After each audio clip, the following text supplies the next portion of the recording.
Voici la Terre, telle qu'elle était il y a 90 millions d'années, lors de la période géologique du Crétacé supérieur. Une époque de réchauffement extrême, où les dinosaures régnaient encore sur la planète. Ils vaquaient à leurs occupations, tout en haut de la chaîne alimentaire, inconscients des changements à l'œuvre. Les continents s'éloignaient les uns des autres, ouvrant d'énormes fissures qui se remplirent pour former des océans.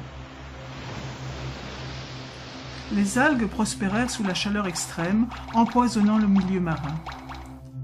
Elles moururent par milliards et tombèrent au fond des failles. Les sédiments emportés par les rivières recouvrirent les résidus organiques des algues. Avec la pression, la chaleur augmenta, entraînant une réaction chimique transformant ces déchets organiques en combustibles fossiles des hydrocarbures, le pétrole et le gaz naturel. Sur la terre ferme, un processus similaire produisit le charbon.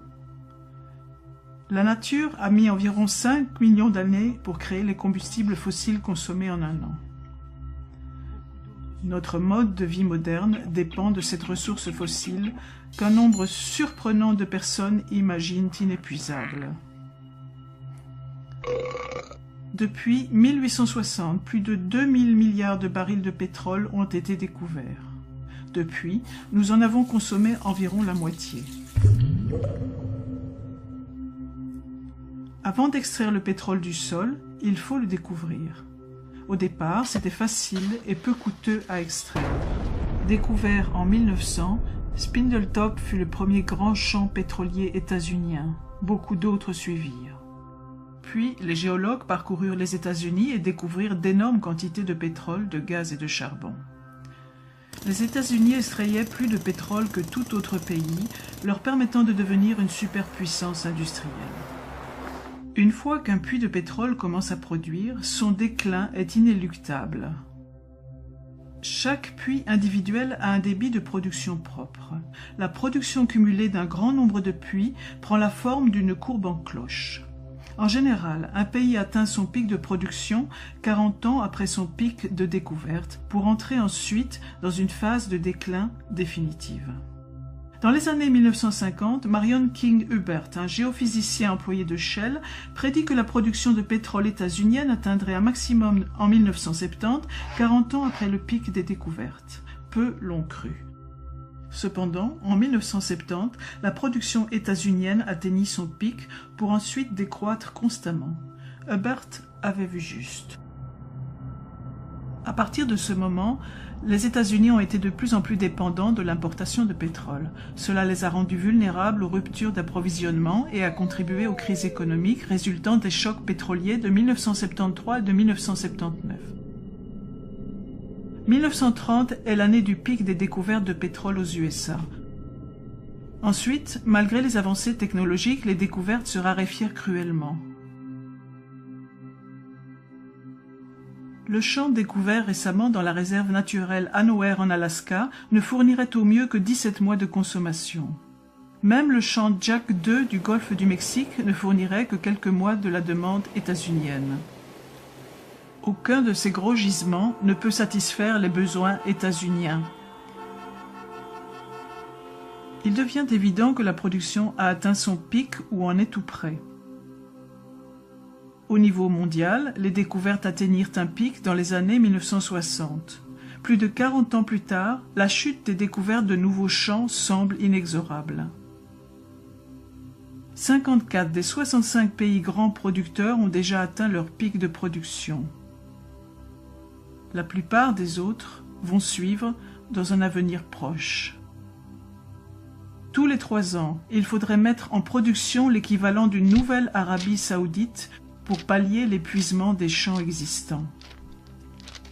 Durant les années 60, 6 barils étaient découverts pour chaque baril consommé. 4 décennies plus tard, l'humanité consomme entre 3 et 6 barils pour chaque baril découvert. À partir du moment du pic de production mondiale, la demande de pétrole dépassera l'offre, le prix de l'essence sera très instable, ce qui aura des conséquences bien plus importantes que le coût d'un plein. Les villes modernes sont dépendantes du carbone fossile. Même les routes sont faites d'asphalte, un produit pétrolier, comme le toit de beaucoup de maisons. De vastes espaces seraient inhabitables sans chauffage durant l'hiver ou sans climatisation en été. L'étalement urbain nécessite la voiture pour se rendre au travail, à l'école ou au magasin.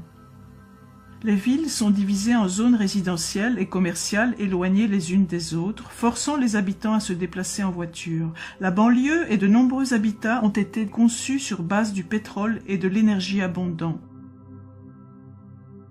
Les produits chimiques issus du pétrole ou composés pétrochimiques sont la base d'un nombre incalculable de produits. L'agriculture moderne est très dépendante des combustibles fossiles, tout comme les hôpitaux, l'aviation, les systèmes de distribution d'eau et l'armée états-unienne qui à elle seule utilise environ 140 millions de barils par an. Sans pétrole, il n'y aurait ni plastique ni polymère indispensables pour fabriquer les ordinateurs, les appareils électroniques de divertissement et les vêtements. L'économie mondiale actuelle repose sur une croissance infinie exigeant toujours plus d'énergie à bas prix. Nous sommes si dépendants des combustibles fossiles que même une petite interruption dans l'approvisionnement peut avoir de grandes conséquences sur notre vie.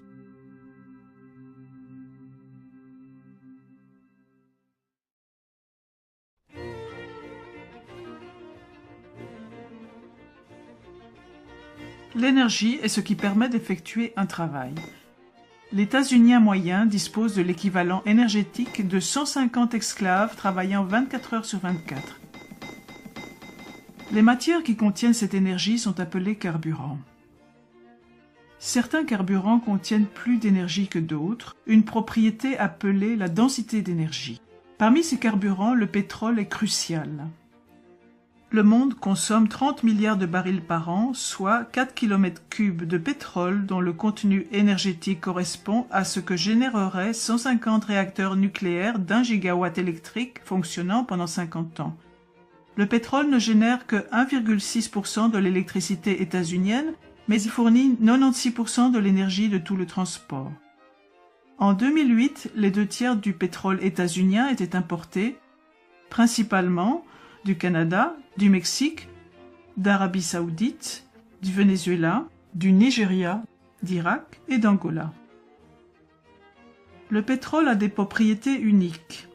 Il a une forte densité d'énergie. Un baril de pétrole contient l'équivalent énergétique d'environ 3 années d'un travail manuel. Il est liquide à température ambiante, facile à transporter et utilisable dans de petits moteurs. Pour obtenir de l'énergie, il faut en dépenser. Le truc, c'est d'en utiliser le moins possible pour en trouver et l'extraire. C'est le taux de retour énergétique ou REEI, ratio d'énergie produite sur l'énergie investie.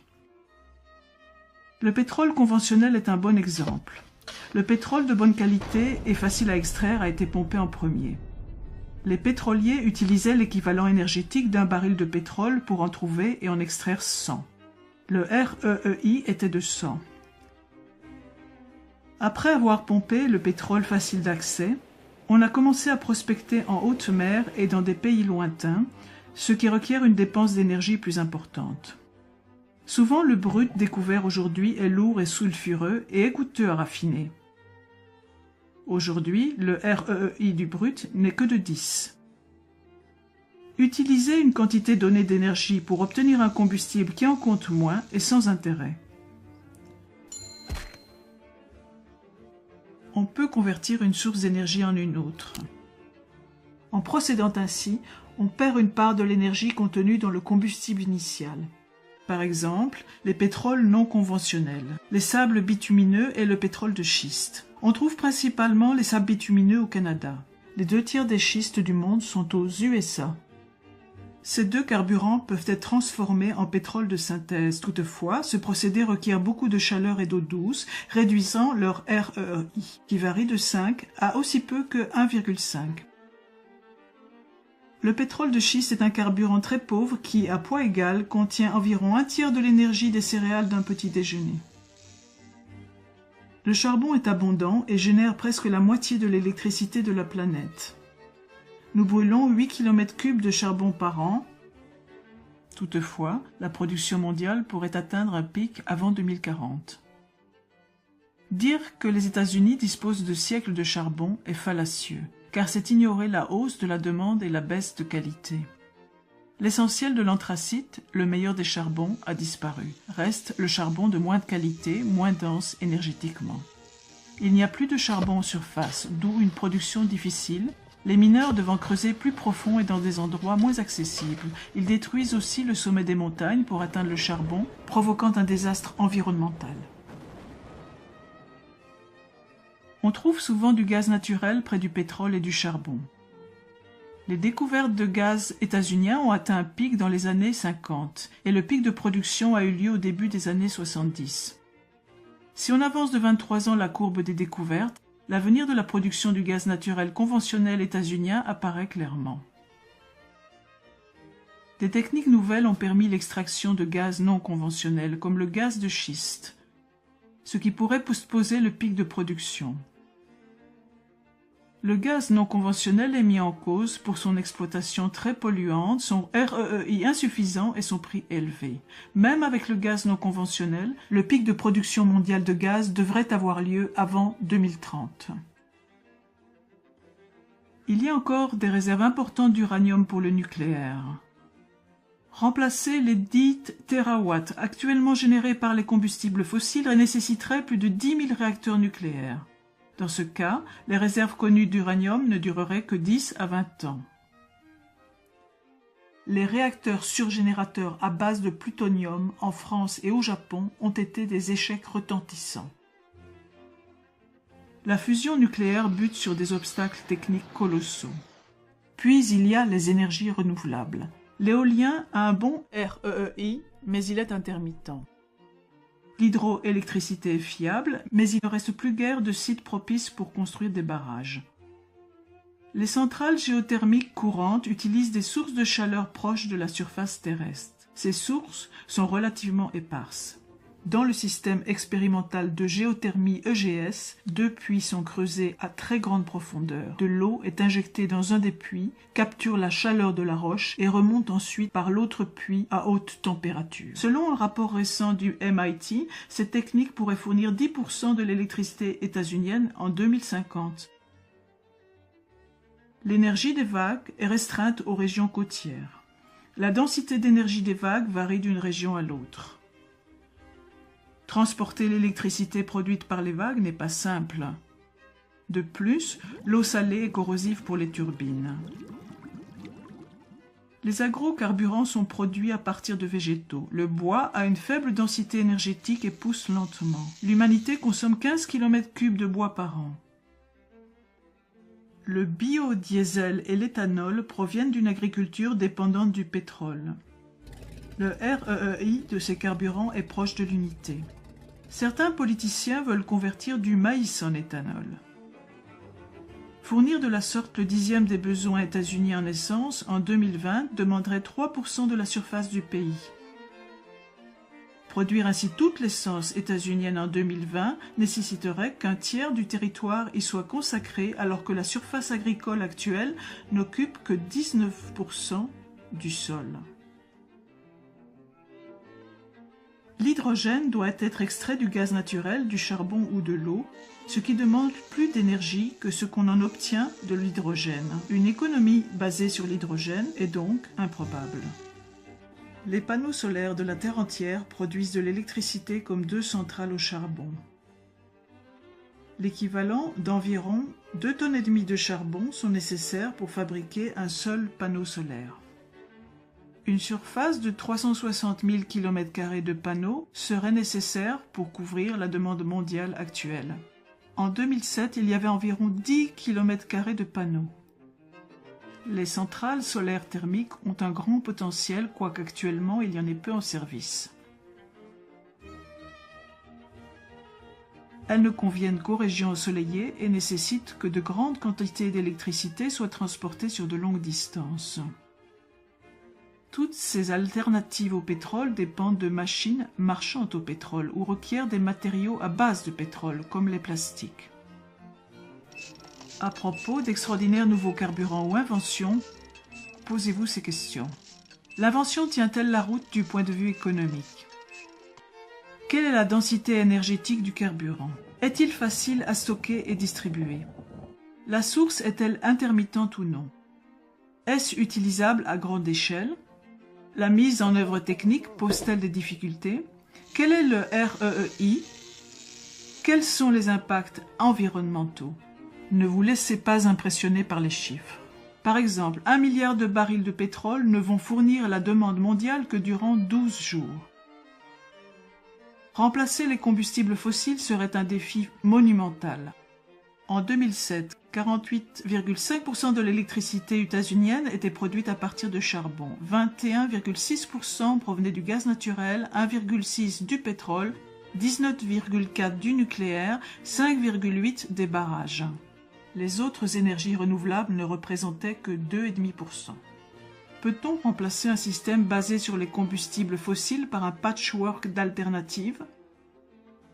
Des avancées techniques majeures sont nécessaires, de même que la volonté politique et la coopération, des investissements massifs, un consensus international, une réaffectation des 34 000 milliards de l'économie mondiale, dont les transports, les industries manufacturières et l'agriculture, ainsi que des fonctionnaires compétents pour gérer la transition.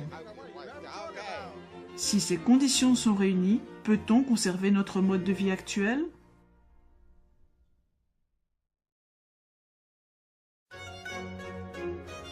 Ces bactéries vivent dans une bouteille. Leur population double toutes les minutes. À 11 heures, il y a une bactérie. À midi, la bouteille est pleine. Elle est à moitié pleine à 11h59, laissant juste l'espace nécessaire pour un doublement de plus. Les bactéries, sentant le danger, cherchent de nouvelles bouteilles et en trouvent 3. Elles pensent avoir réglé leur problème. À midi, la première bouteille est pleine. À midi 1, la seconde bouteille est pleine. À midi 2, toutes les bouteilles sont pleines. C'est le problème devant lequel nous sommes, dû au doublement répété résultant de la croissance exponentielle. L'utilisation du charbon et du pétrole comme carburant a entraîné l'humanité dans une croissance sans précédent. Même un taux de croissance faible finit par entraîner une forte augmentation.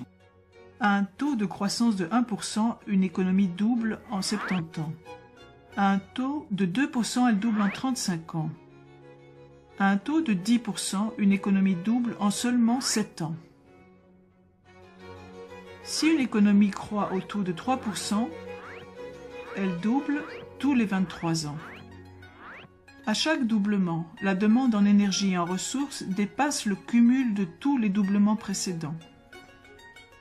Le système financier est construit sur l'hypothèse de la croissance, ce qui requiert toujours plus d'énergie pour la soutenir.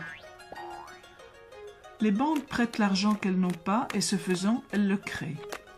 Les emprunteurs utilisent cet argent d'endettement nouvellement créé pour faire croître leurs entreprises et rembourser la dette avec un intérêt, ce qui requiert encore plus de croissance.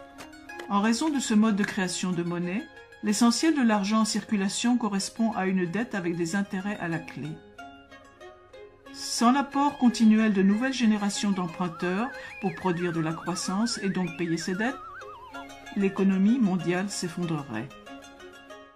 Comme une chaîne de Ponzi, le système doit croître ou mourir.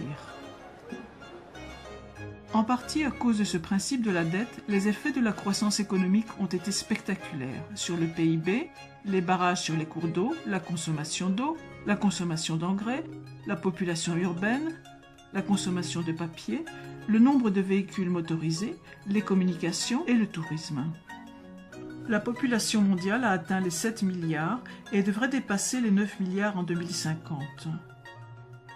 Sur une planète plane et infinie, ce ne serait pas un problème. Cependant, la Terre étant ronde et finie, nous devrons faire face aux limites de la croissance. La croissance a entraîné une surconcentration en oxyde nitreux et en méthane dans l'atmosphère, la destruction de la couche d'ozone, l'augmentation du nombre des fortes inondations, la destruction des écosystèmes marins, y compris par l'excès d'azote présent dans les eaux de ruissellement, la déforestation, une augmentation de la surface terrestre occupée par l'humanité et l'extinction de nombreuses espèces. Mettons un unique grain de riz sur la première case d'un échiquier. Doublons ce nombre et plaçons 2 grains sur la seconde case. Doublons encore et mettons 4 sur la troisième. Doublons à nouveau et mettons 8 sur la quatrième. Continuant ainsi de déposer sur chaque case le double de grains de la case précédente, le nombre de grains à mettre sur la dernière case est astronomique. 9 trillions, 223 billiards, 372 billions, 36 milliards, 854 millions, 776 000 grains de riz. Plus de grains que l'espèce humaine en a produit au cours des 10 000 dernières années. Les économies modernes, comme les grains de riz sur l'échiquier, doublent toutes les quelques décennies. Sur quelle case de l'échiquier sommes-nous ? En plus de l'énergie, notre civilisation exige de nombreuses ressources essentielles. De l'eau douce, de l'humus, de la nourriture, des forêts et de nombreux minéraux et métaux. La croissance est limitée par la ressource essentielle la moins disponible. Un tonneau est un assemblage de douelles et comme l'eau remplissant un tonneau, la croissance ne peut dépasser la douelle la plus courte, c'est-à-dire la ressource essentielle la plus limitée. L'espèce humaine accapare actuellement 40% de la production de la photosynthèse terrestre. Même si nous pouvions en utiliser 80%, il nous serait impossible d'en utiliser 160%.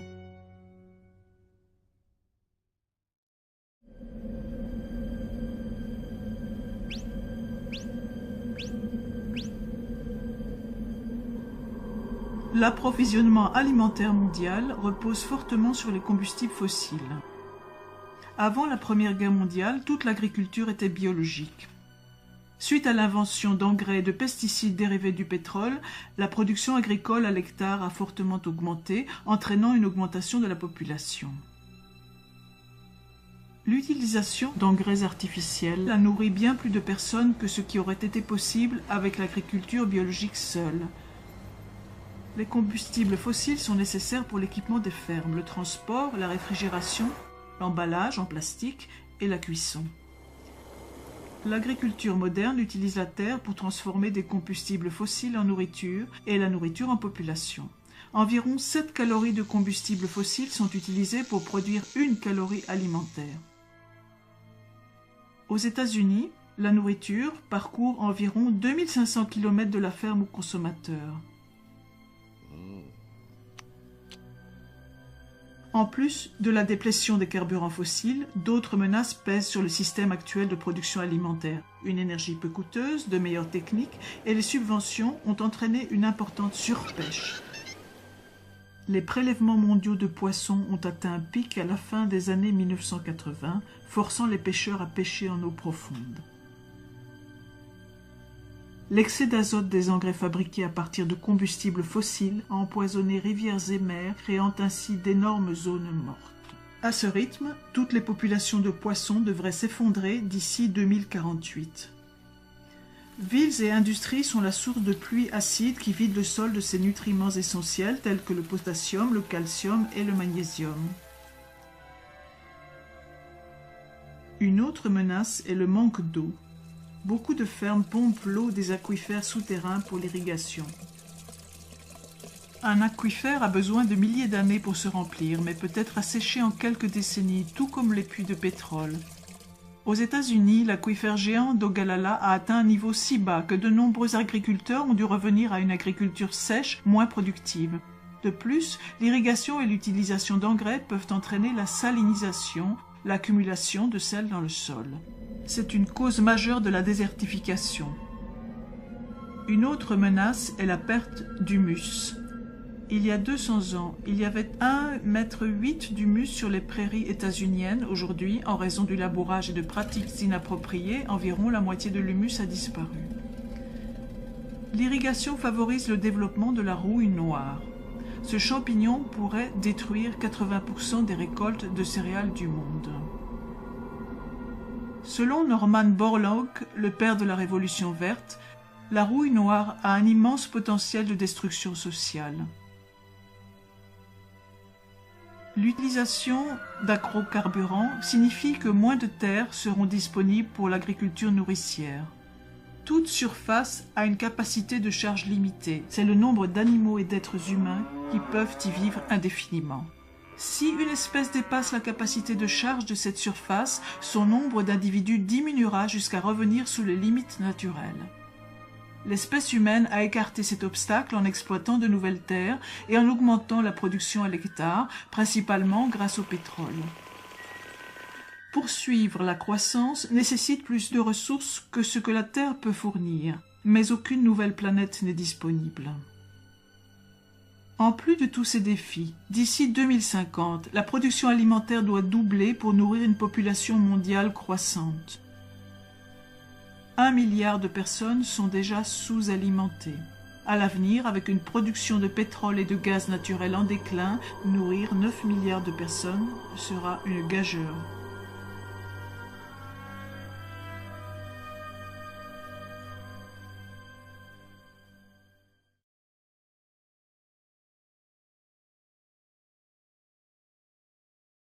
L'économie mondiale croît exponentiellement à environ 3% par an, consommant toujours plus de carburants non renouvelables, de minéraux et de métaux. Même chose pour les ressources renouvelables comme l'eau, la forêt, le sol et le poisson, consommées plus vite qu'elles ne se renouvellent. Même à un taux de croissance de 1%, l'économie aura doublé dans 70 ans. D'autres facteurs aggravent le problème. La mondialisation permet aux gens d'acheter des biens et de la nourriture produits à l'autre bout du monde. Les lignes d'approvisionnement sont longues, mettant la pression sur une ressource pétrolière limitée. Nous dépendons de pays lointains pour nos produits de première nécessité. Les villes modernes sont dépendantes des carburants fossiles. L'essentiel du système bancaire repose sur la dette, entraînant les gens dans une spirale de prêts et remboursements, engendrant la croissance. Que faire face à tous ces problèmes? Beaucoup croient que la crise peut être évitée par les économies d'énergie, la technique, la croissance intelligente, le recyclage, les voitures électriques ou hybrides, la substitution ou le vote. L'économie d'énergie vous fera économiser de l'argent, mais elle ne suffira pas à sauver la planète. Si certains abaissent leur consommation de pétrole, la diminution de la demande réduira les prix, permettant aux autres de l'acheter à moindre coût. De la même façon, un moteur plus efficace utilisant moins d'énergie va paradoxalement entraîner une hausse de l'utilisation d'énergie. Au XIXe siècle, l'économiste anglais William Stanley Jevons observa que de meilleures machines à vapeur ont fait du charbon une source d'énergie plus intéressante, entraînant une hausse du nombre de ces machines et donc de la consommation de charbon. La croissance de l'utilisation consomme toute énergie et ressources économisées.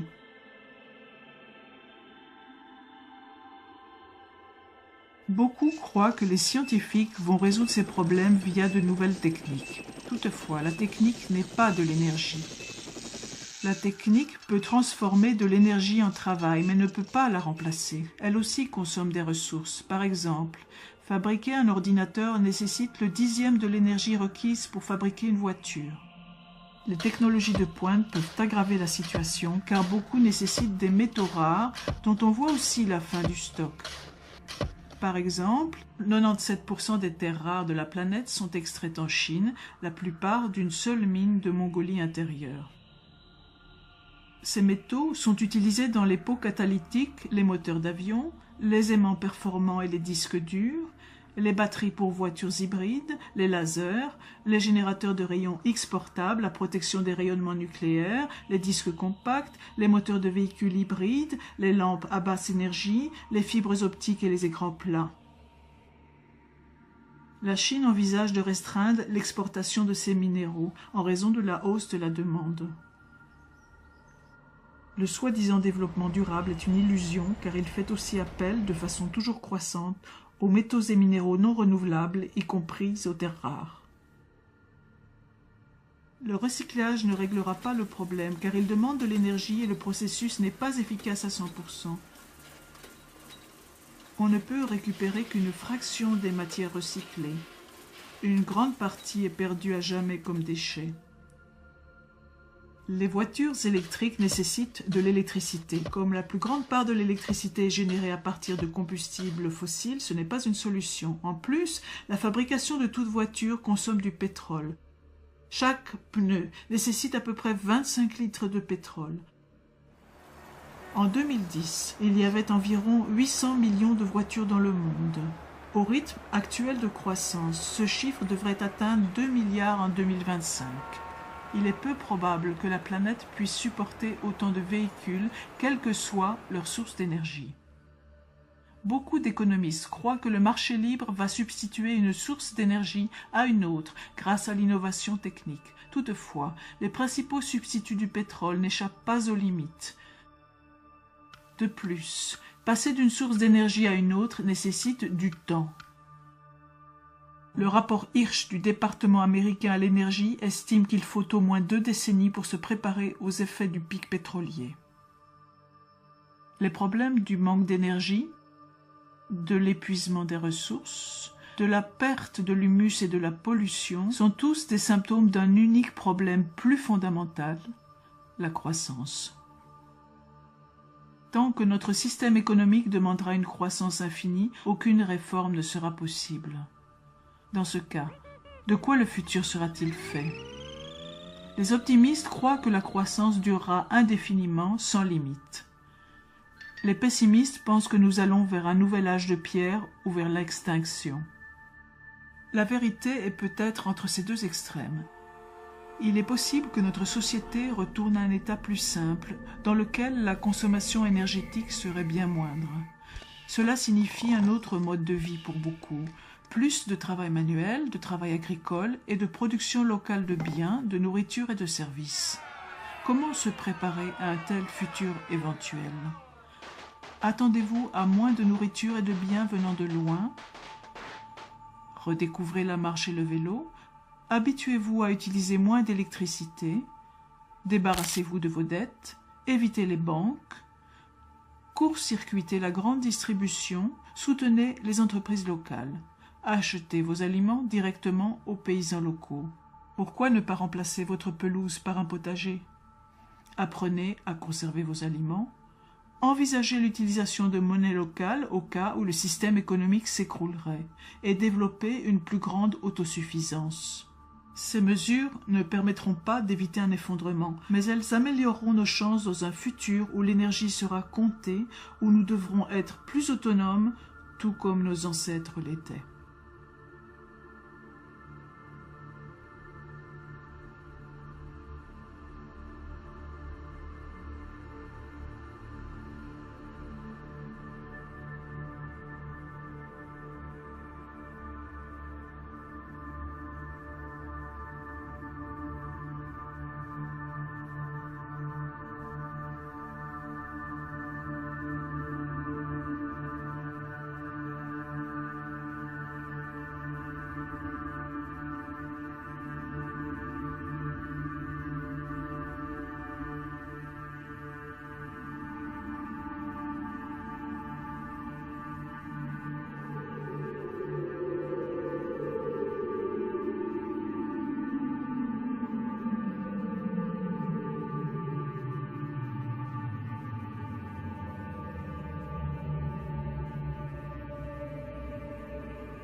À ce rythme, toutes les populations de poissons devraient s'effondrer d'ici 2048. Villes et industries sont la source de pluies acides qui vident le sol de ses nutriments essentiels tels que le potassium, le calcium et le magnésium. Une autre menace est le manque d'eau. Beaucoup de fermes pompent l'eau des aquifères souterrains pour l'irrigation. Un aquifère a besoin de milliers d'années pour se remplir, mais peut être asséché en quelques décennies, tout comme les puits de pétrole.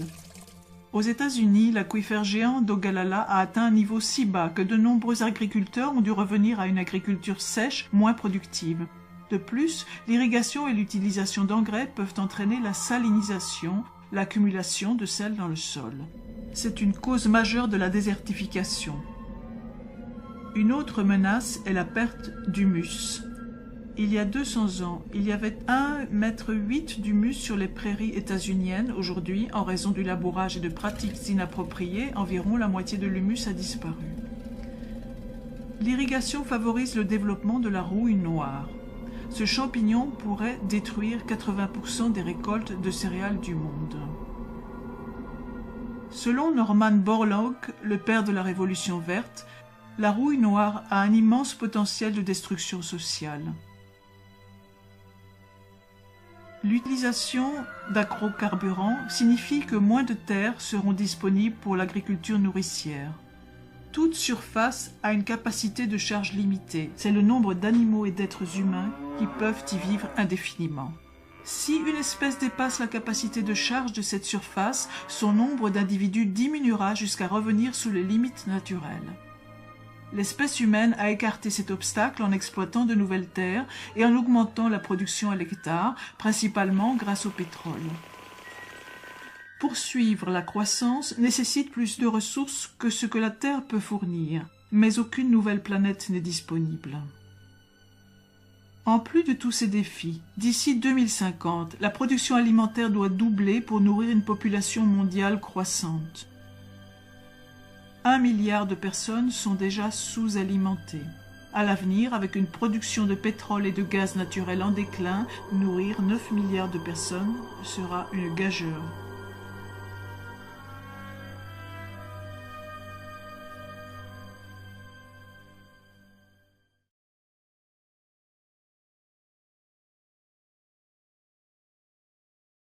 L'économie mondiale croît exponentiellement à environ 3% par an, consommant toujours plus de carburants non renouvelables, de minéraux et de métaux.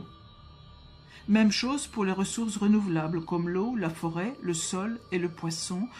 Beaucoup croient que les scientifiques vont résoudre ces problèmes via de nouvelles techniques. Toutefois, la technique n'est pas de l'énergie. La technique peut transformer de l'énergie en travail, mais ne peut pas la remplacer. Elle aussi consomme des ressources. Par exemple, fabriquer un ordinateur nécessite le 10e de l'énergie requise pour fabriquer une voiture. Les technologies de pointe peuvent aggraver la situation, car beaucoup nécessitent des métaux rares, dont on voit aussi la fin du stock. Par exemple, 97% des terres rares de la planète sont extraites en Chine, la plupart d'une seule mine de Mongolie intérieure. Ces métaux sont utilisés dans les pots catalytiques, les moteurs d'avion, les aimants performants et les disques durs, les batteries pour voitures hybrides, les lasers, les générateurs de rayons X portables à protection des rayonnements nucléaires, les disques compacts, les moteurs de véhicules hybrides, les lampes à basse énergie, les fibres optiques et les écrans plats. La Chine envisage de restreindre l'exportation de ces minéraux en raison de la hausse de la demande. Le soi-disant développement durable est une illusion car il fait aussi appel, de façon toujours croissante, aux métaux et minéraux non renouvelables, y compris aux terres rares. Le recyclage ne réglera pas le problème car il demande de l'énergie et le processus n'est pas efficace à 100%. On ne peut récupérer qu'une fraction des matières recyclées. Une grande partie est perdue à jamais comme déchet. Les voitures électriques nécessitent de l'électricité. Comme la plus grande part de l'électricité est générée à partir de combustibles fossiles, ce n'est pas une solution. En plus, la fabrication de toute voiture consomme du pétrole. Chaque pneu nécessite à peu près 25 litres de pétrole. En 2010, il y avait environ 800 millions de voitures dans le monde. Au rythme actuel de croissance, ce chiffre devrait atteindre 2 milliards en 2025. Il est peu probable que la planète puisse supporter autant de véhicules, quelle que soit leur source d'énergie. Beaucoup d'économistes croient que le marché libre va substituer une source d'énergie à une autre grâce à l'innovation technique. Toutefois, les principaux substituts du pétrole n'échappent pas aux limites. De plus, passer d'une source d'énergie à une autre nécessite du temps. Le rapport Hirsch du département américain à l'énergie estime qu'il faut au moins 2 décennies pour se préparer aux effets du pic pétrolier. Les problèmes du manque d'énergie, de l'épuisement des ressources, de la perte de l'humus et de la pollution sont tous des symptômes d'un unique problème plus fondamental, la croissance. Tant que notre système économique demandera une croissance infinie, aucune ne couvrir la demande mondiale actuelle. En 2007, il y avait environ 10 km² de panneaux. Les centrales solaires thermiques ont un grand potentiel, quoique actuellement il y en ait peu en service. Elles ne conviennent qu'aux régions ensoleillées et nécessitent que de grandes quantités d'électricité soient transportées sur de longues distances. Toutes ces alternatives au pétrole dépendent de machines marchant au pétrole ou requièrent des matériaux à base de pétrole, comme les plastiques. À propos d'extraordinaires nouveaux carburants ou inventions, posez-vous ces questions. L'invention tient-elle la route du point de vue économique? Quelle est la densité énergétique du carburant? Est-il facile à stocker et distribuer? La source est-elle intermittente ou non? Est-ce utilisable à grande échelle? La mise en œuvre technique pose-t-elle des difficultés? Quel est le REEI? Quels sont les impacts environnementaux? Ne vous laissez pas impressionner par les chiffres. Par exemple, 1 milliard de barils de pétrole ne vont fournir la demande mondiale que durant 12 jours. Remplacer les combustibles fossiles serait un défi monumental.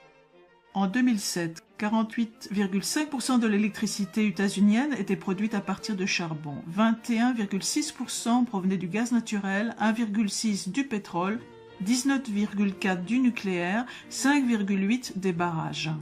Les autres énergies renouvelables ne représentaient que 2,5%. Peut-on remplacer un système basé sur les combustibles fossiles par un patchwork d'alternatives? Des avancées techniques majeures sont nécessaires, de même que la volonté politique et la coopération, des investissements massifs, un consensus international, une réaffectation des 34 000 milliards de l'économie mondiale, dont les transports, les industries manufacturières et l'agriculture, ainsi que des fonctionnaires compétents pour gérer la transition. Si ces conditions sont réunies, peut-on conserver notre mode de vie actuel?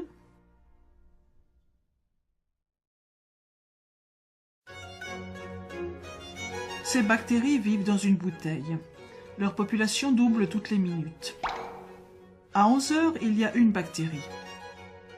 À midi, la bouteille est pleine. Elle est à moitié pleine à 11h59, laissant juste l'espace nécessaire pour un doublement de plus. Les bactéries, sentant le danger, cherchent de nouvelles bouteilles et en trouvent 3. Elles pensent avoir réglé leur problème. À midi, la première bouteille est pleine. À midi 1, la seconde bouteille est pleine. À midi 2, toutes les bouteilles sont pleines. C'est le problème devant lequel nous sommes, dû au doublement ou au magasin.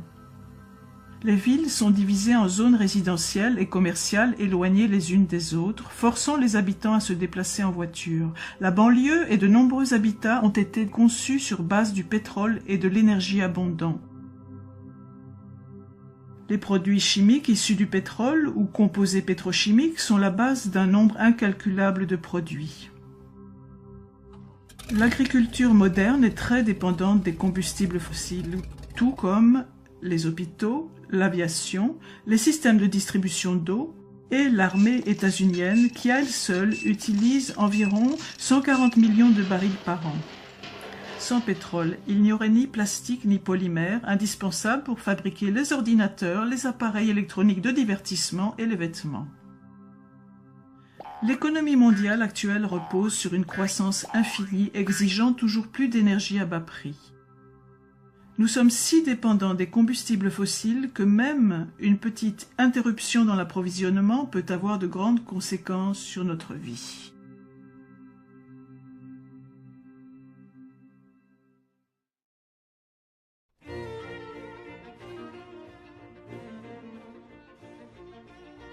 L'énergie est ce qui permet d'effectuer un travail.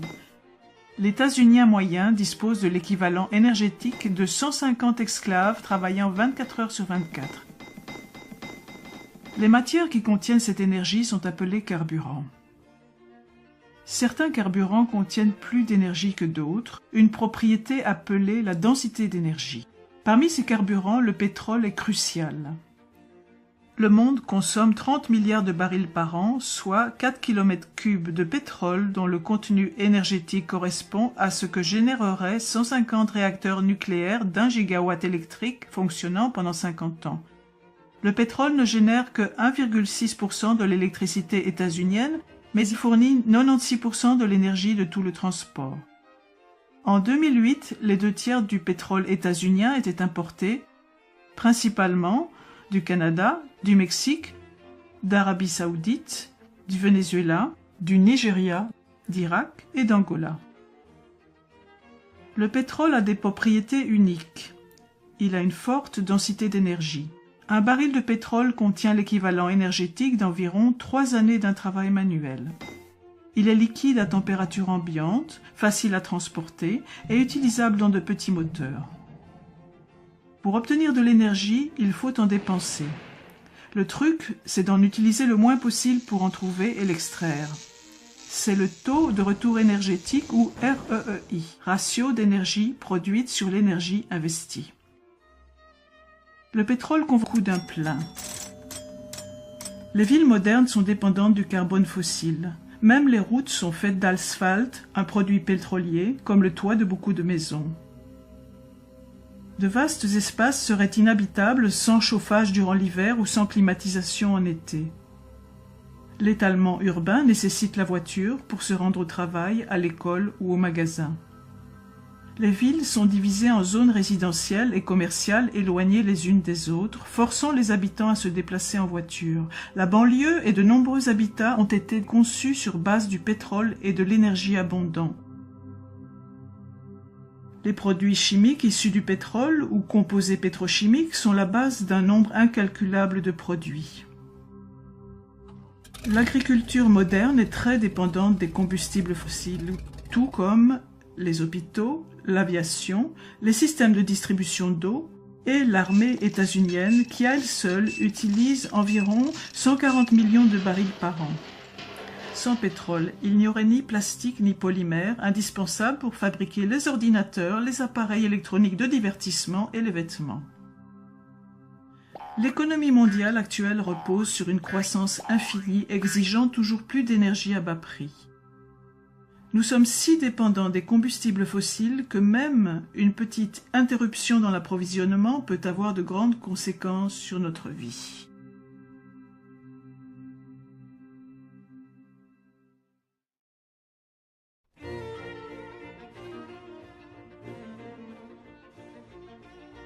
L'énergie est ce qui permet d'effectuer un travail. L'États-Unien moyen dispose de l'équivalent énergétique de 150 esclaves travaillant 24 heures sur 24. Les matières qui contiennent cette énergie sont appelées carburants.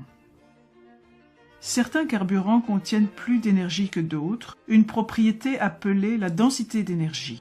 Parmi ces carburants, le pétrole est crucial. Le monde consomme 30 milliards de barils par an, soit 4 km3 de pétrole dont le contenu énergétique correspond à ce que généreraient 150 réacteurs nucléaires d'1 gigawatt électrique fonctionnant pendant 50 ans.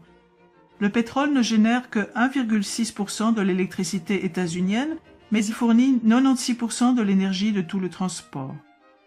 En 2008, les 2/3 du pétrole états-unien étaient importés, principalement du Canada, du Mexique, d'Arabie Saoudite, du Venezuela, du Nigeria, d'Irak et d'Angola. Le pétrole a des propriétés uniques. Il a une forte densité d'énergie. Un baril de pétrole contient l'équivalent énergétique d'environ 3 années d'un travail manuel. Il est liquide à temps cyclé. Une grande partie est perdue à jamais comme déchet. Les voitures électriques nécessitent de l'électricité. Comme la plus grande part de l'électricité est générée à partir de combustibles fossiles, ce n'est pas une solution. En plus, la fabrication de toute voiture consomme du pétrole. Chaque pneu nécessite à peu près 25 litres de pétrole. En 2010, il y avait environ 800 millions de voitures dans le monde. Au rythme actuel de croissance, ce chiffre devrait atteindre 2 milliards en 2025. Il est peu probable que la planète puisse supporter autant de véhicules, quelle que soit leur source d'énergie. Beaucoup d'économistes croient que le marché libre va substituer une source d'énergie à une autre grâce à l'innovation technique. Toutefois, les principaux substituts du pétrole n'échappent pas aux limites. De plus, passer d'une source d'énergie à une autre nécessite du temps. Le rapport Hirsch du département américain à l'énergie estime qu'il faut au moins 2 décennies pour se préparer aux effets du pic pétrolier. Les problèmes du manque d'énergie, de l'épuisement des ressources, de la perte de l'humus et de la pollution sont tous des symptômes d'un unique problème plus fondamental, la croissance. Tant que notre système économique demandera une croissance infinie, aucune réforme ne sera possible. Dans ce cas, de quoi le futur sera-t-il fait? Les optimistes croient que la croissance durera indéfiniment, sans limite. Les pessimistes pensent que nous allons vers un nouvel âge de pierre ou vers l'extinction. La vérité est peut-être entre ces deux extrêmes. Il est possible que notre société retourne à un état plus simple, dans lequel la consommation énergétique serait bien moindre. Cela signifie un autre mode de vie pour beaucoup, plus de travail manuel, de travail agricole et de production locale de biens, de nourriture et de services. Comment se préparer à un tel futur éventuel? Attendez-vous à moins de nourriture et de biens venant de loin? Redécouvrez la marche et le vélo? Habituez-vous à utiliser moins d'électricité? Débarrassez-vous de vos dettes? Évitez les banques? Court-circuitez la grande distribution? Soutenez les entreprises locales? Achetez vos aliments directement aux paysans locaux. Pourquoi ne pas remplacer votre pelouse par un potager? Apprenez à conserver vos aliments. Envisagez l'utilisation de monnaie locale au cas où le système économique s'écroulerait et développez une plus grande autosuffisance. Ces mesures ne permettront pas d'éviter un effondrement, mais elles amélioreront nos chances dans un futur où l'énergie sera comptée, où nous devrons être plus autonomes, tout comme nos ancêtres l'étaient. 1,8 m d'humus sur les prairies états-uniennes aujourd'hui, en raison du labourage et de pratiques inappropriées, environ la moitié de l'humus a disparu. L'irrigation favorise le développement de la rouille noire. Ce champignon pourrait détruire 80% des récoltes de céréales du monde. Selon Norman Borlaug, le père de la Révolution verte, la rouille noire a un immense potentiel de destruction sociale. L'utilisation d'agrocarburants signifie que moins de terres seront disponibles pour l'agriculture nourricière. Toute surface a une capacité de charge limitée. C'est le nombre d'animaux et d'êtres humains qui peuvent y vivre indéfiniment. Si une espèce dépasse la capacité de charge de cette surface, son nombre d'individus diminuera jusqu'à revenir sous les limites naturelles. L'espèce humaine a écarté cet obstacle en exploitant de nouvelles terres et en augmentant la production à l'hectare, principalement grâce au pétrole. Poursuivre la croissance nécessite plus de ressources que ce que la Terre peut fournir, mais aucune nouvelle planète n'est disponible. En plus de tous ces défis, d'ici 2050, la production alimentaire doit doubler pour nourrir une population mondiale croissante. 1 milliard de personnes sont déjà sous-alimentées. À l'avenir, avec une production de pétrole et de gaz naturel en déclin, nourrir 9 milliards de personnes sera une gageure.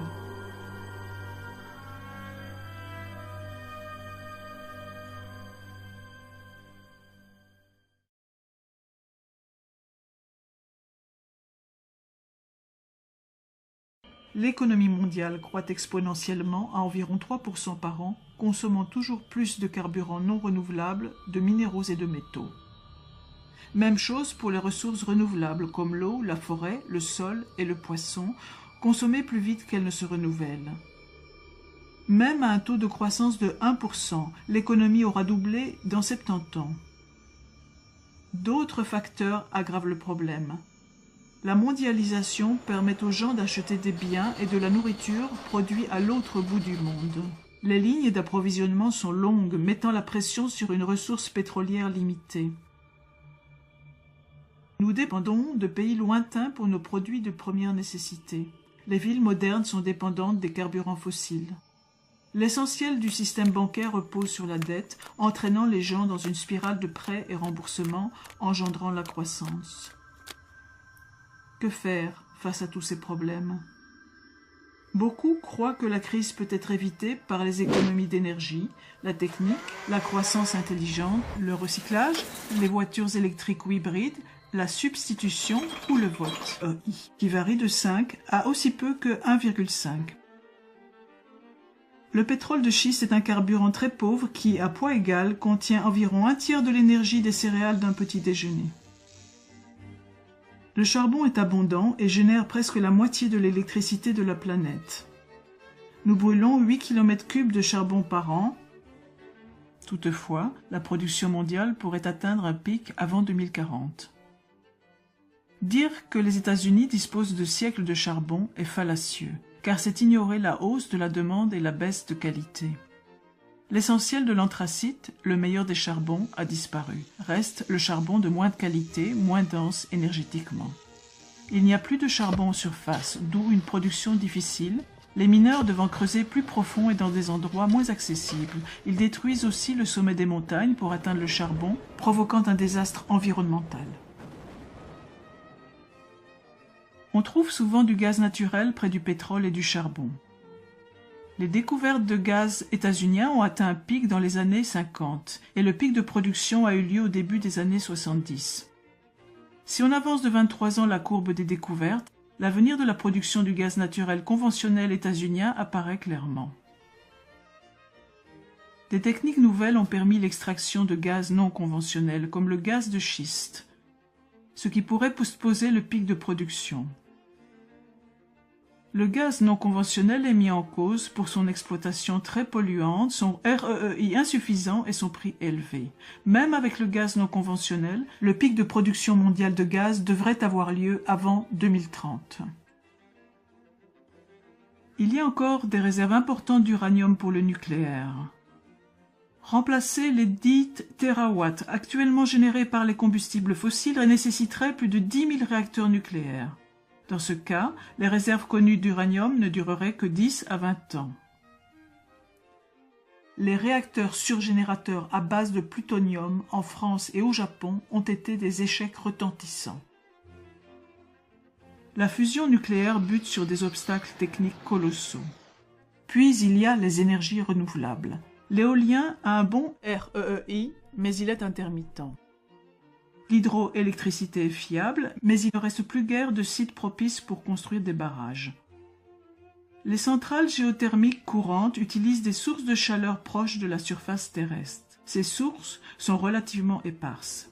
Dans le système expérimental de géothermie EGS, 2 puits sont creusés à très grande profondeur. De l'eau est injectée dans un des puits, capture la chaleur de la roche et remonte ensuite par l'autre puits à haute température. Selon un rapport récent du MIT, cette technique pourrait fournir 10% de l'électricité états-unienne